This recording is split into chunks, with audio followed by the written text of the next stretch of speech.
سورہ انبیاء کی آیت نمبر 42 سورہ انبیاء اور 17ویں پارے کا چوتھا رکوع۔ اللہ رب العالمین نے ارشاد فرمایا، قل اے محبوب آپ فرمائیے، من یکلؤکم باللیل والنہار من الرحمن، شبانہ روز تمہاری کون نگہبانی کرتا ہے رحمان سے، رات و دن میں رحمان کے عذاب سے تمہیں کون بچاتا ہے۔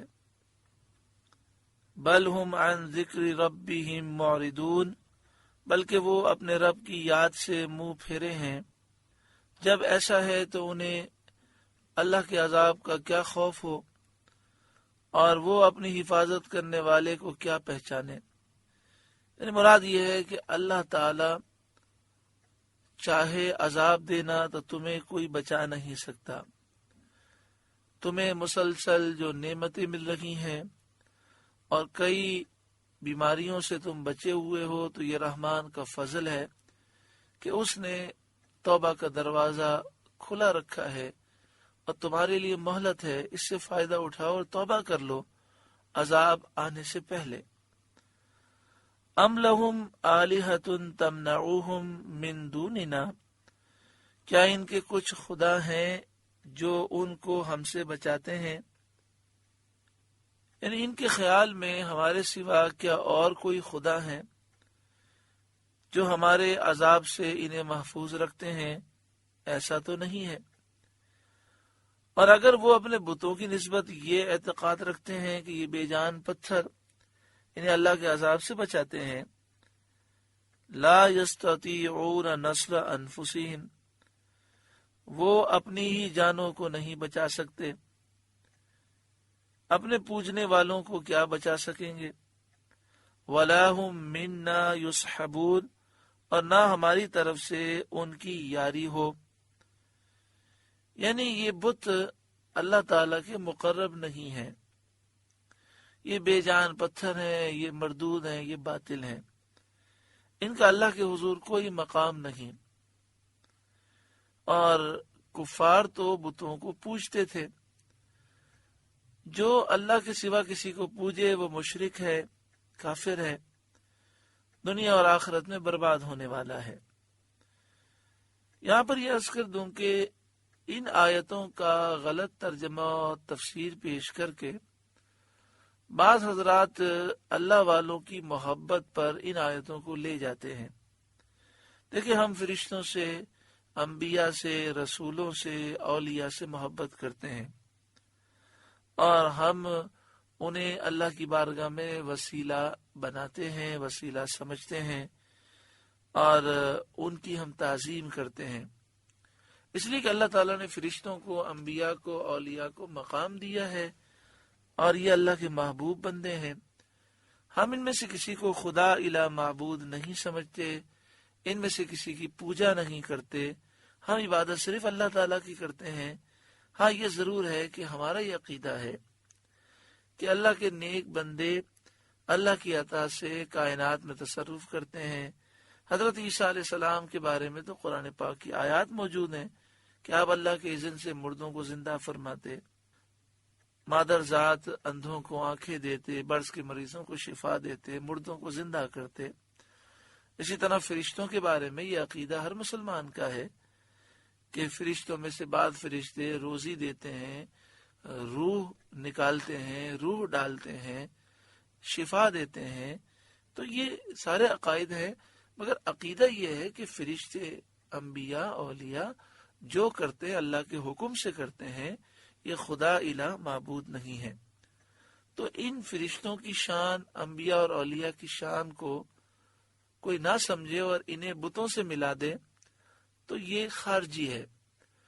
جس طرح امام بخاری علیہ رحمہ نے حضرت عبداللہ بن عمر رضی اللہ تعالی عنہما کا فرمان لکھا کہ خارجیوں کو آپ بدترین مخلوق سمجھتے تھے کہ یہ آیتوں میں تحریف کرتے ہیں، یعنی قرآن کی آیتوں کے الفاظ تو بدلے نہیں جا سکتے، یہ اس کے معنی میں تحریف کرتے ہیں، اور جو آیتیں کفار کے حق میں نازل ہوئیں وہ مومنین پہ چسپا کرتے ہیں، بتوں کے لیے آیتیں نازل ہوئیں تو وہ اللہ کے نیک بندوں پر جذبہ کرتے ہیں.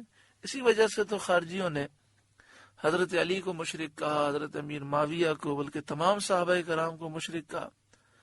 اور وہ تو نعرہ لگاتے تھے کہ توحید پرست صرف ہم ہیں. اپنے آپ کو وہ توحیدی کہتے تھے اور صحابہ کرام کو مشرک کہتے تھے.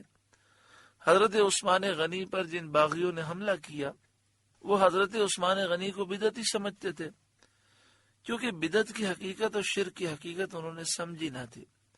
اس کا سمجھنا انتہائی ضروری ہے.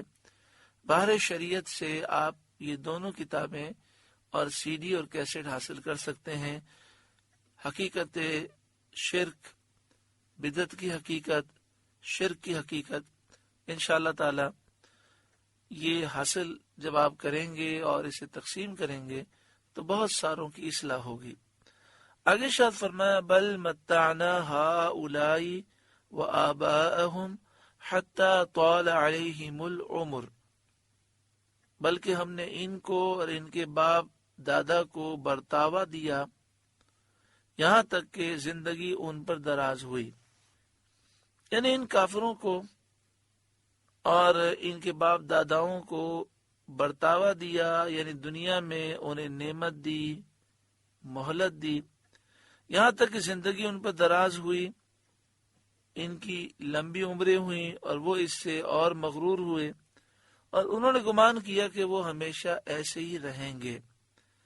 افلا يرون انا نأتی الارض ننقصها من اطرافها، تو کیا وہ نہیں دیکھتے کہ ہم زمین کو اس کے کناروں سے گھٹاتے آ رہے ہیں. یعنی جو کفرستان ہے، جہاں کافروں کی حکومتیں ہیں، ہم روز بروز مسلمانوں کو اس پر تسلط دے رہے ہیں.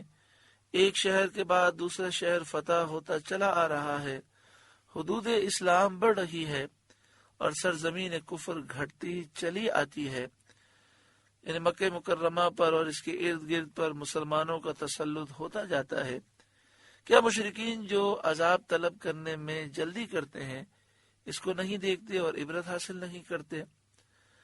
جب یہ آیات نازل ہوئیں تو ان آیات کے نازل ہونے سے پہلے چاروں طرف کفر کا غلبہ تھا.